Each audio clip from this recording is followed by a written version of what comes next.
नमस्कार मंडळी. नुकताच श्रावण महिन्याला सुरुवात झाली आहे.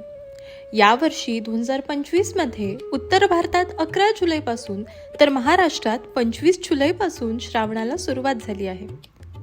उत्तर भारताच्या तुलनेत महाराष्ट्रात श्रावण तब्बल 15 दिवस उशिराने सुरू होतो. याचं कारण तुम्हाला माहीत आहे का? हेच जाणून घेण्यासाठी व्हिडिओ शेवटपर्यंत नक्की बघा. उत्तर भारतात श्रावण महिना लवकर सुरू होण्याचं कारण म्हणजे तिथे वापरलं जाणारं पंचांग.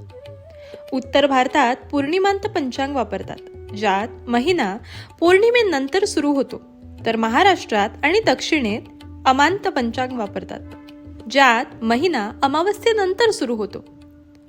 हेच कारण आहे की ज्यामुळे उत्तर भारतात श्रावण साधारणपणे 15 दिवस आधी सुरू होतो. अशाच महत्त्वपूर्ण माहितीसाठी नक्की सबस्क्राईब करा आपल्या मराठी वारसा या यूट्यूब चॅनलला. धन्यवाद.